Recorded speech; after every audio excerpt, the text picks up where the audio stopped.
Bonjour à tous et bienvenue sur la chaîne YouTube de Simonin Photographie.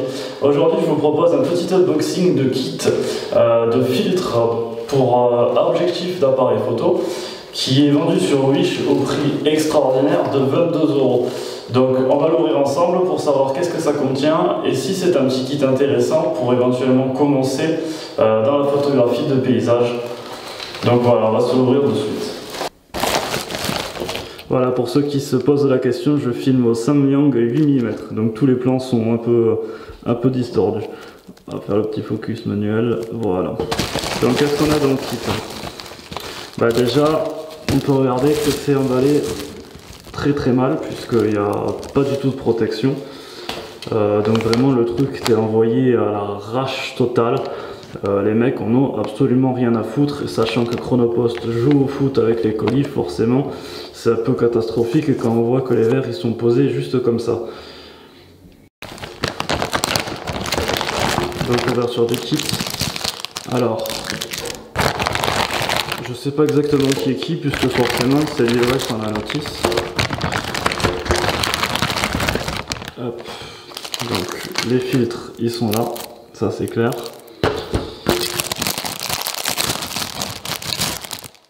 Là on a un premier porte-filtre.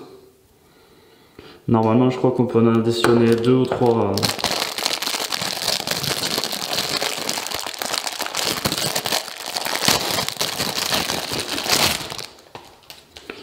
Voilà. Donc là on a le système. Voilà, on voit qu'on a plusieurs possibilités à cet endroit là de mettre des filtres.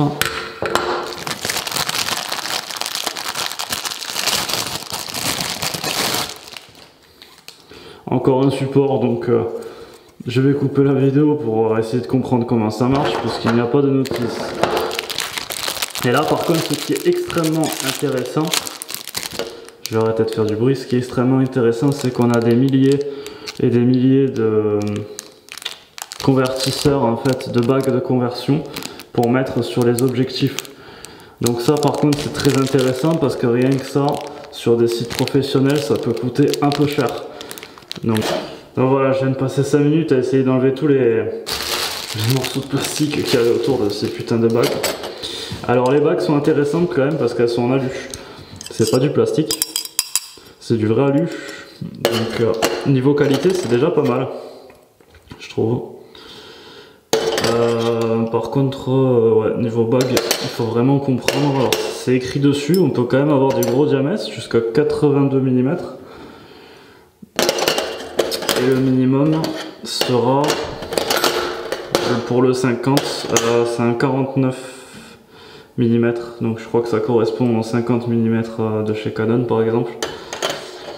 Je vais essayer de comprendre maintenant. Alors d'après la photo Wish et du peu que j'ai compris, tu as ça, en fait, tac. Donc ça c'est le porte-filtre, et derrière en fait tu as le support pour venir mettre la bague de ton choix. Donc là pour le 50 mm normalement ça sera celle-là, donc le pas de vis en extérieur, tu vois, tu l'enclenches. Voilà, je vais aller chercher l'objectif.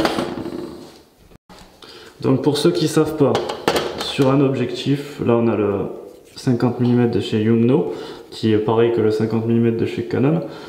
Je te fais le focus de près, je sais pas si tu arriveras à voir.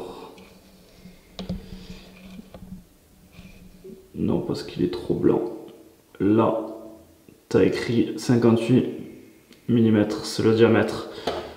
Donc, tu vas choisir ton filtre avec écrit 58 mm, là le 62 par exemple. Donc là, il est enclenché, tu vois. Je refais mon focus. Voilà, hop. Et donc là, tu vas venir le visser sur le support. Hop.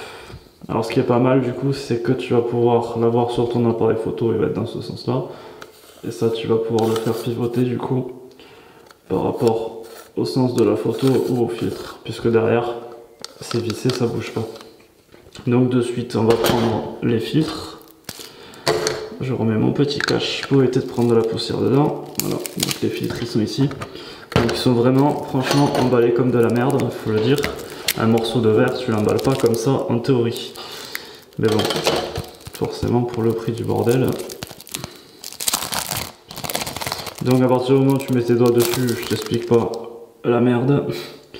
Donc là on peut voir que c'est un filtre bien dégradé. Tu vois, il est plus clair en bas et plus sombre en dessous. On le voit bien. Et après tu as des filtres beaucoup plus noirs.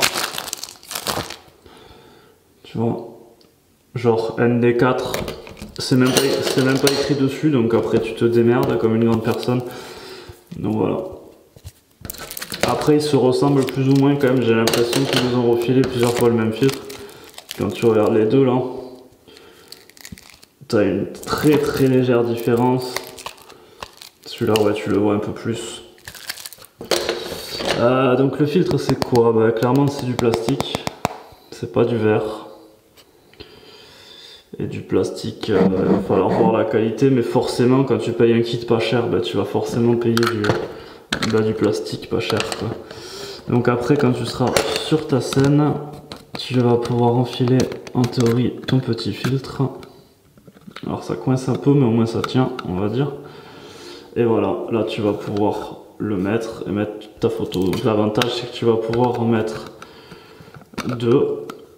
Donc là par exemple un filtre dégradé plus un filtre ND, et tu vois, en faisant un peu vite on peut voir déjà les conneries. Je l'ai mis sur le mauvais support parce qu'on peut en mettre 3. C'est pour ça que ça force aussi. Donc la preuve que c'est pas très pratique. Voilà, bon, y a quand même une rétention, au moins il tombe pas tout seul dans la flotte quand tu feras une photo. Voilà. Donc là tu as 2 filtres et du coup tu pourras en mettre 3. Donc on va tester ça à la fenêtre pour voir. Dehors, je vais passer le filtre dégradé pour voir. En essayant de pas tout tomber. Alors c'est pas franchement pratique. En plus tu vas le salir. Voilà, tu vois, tu peux voir une grosse trace de doigt qui passe.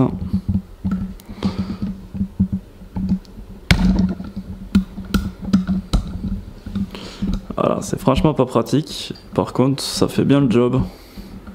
Ah, tu vois le ciel quand même qui se... Tu vois, hop, là il y est pas. Là il y est. Par contre, mon focus n'est peut-être pas très bon. Voilà.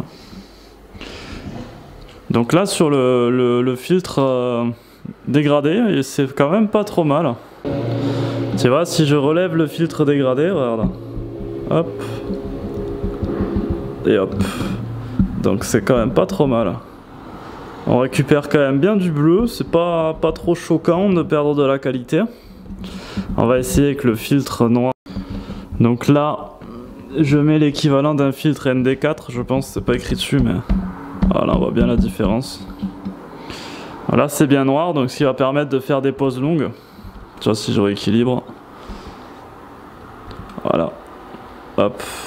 On a un ciel quand même qui est un petit peu bleu contrasté, hein. Voilà, et si on relève, on voit bien la différence. Tu vois, de réglage. Oh, quand même, c'est pas dégueulasse, hein. Après, il faut voir en photo ce que ça donne. Déjà, moi, ce que je vois, c'est que c'est extrêmement salissant. Voilà, donc ce petit test se termine. Je trouve quand même que c'est des petits filtres assez intéressants. Le seul problème c'est qu'une fois que tu les as déballés, ils te restent dans les mains et tu sais pas où les mettre. Donc après voir une petite pochette, ça les mecs c'est clair qu'ils ont déconné là-dessus. Et parce qu'ils sont en plus extrêmement salissants, donc ça c'est dommage aussi. Mais voilà, ça peut être intéressant pour débuter dans la vidéo, de la photo, au lieu d'avoir des gros filtres que tu vas acheter direct, un gros kit qui va te coûter 3 €, 500 €. Ça peut être intéressant de quand même savoir si ça te plaît comme technique et si ça suffit pas pour faire juste de la photo de paysage et mettre tes photos comme ça sur Facebook, les réseaux sociaux. T'as pas forcément besoin d'investir dans un kit qui vaut des 1000 et des cents. L'autre avantage aussi c'est qu'éventuellement tu pourras garder le support de porte-filtre et acheter uniquement un verre de meilleure qualité. Si tu arrives à trouver les tailles qui correspondent, eh ben, tu auras gagné déjà le prix du porte-filtre, donc pourquoi pas. Voilà, donc si tu veux voir mes photos que j'aurais faites avec, n'hésite pas à venir sur ma page Facebook Simonin Photographie. Et quant à moi, je vous dis à bientôt. Ciao!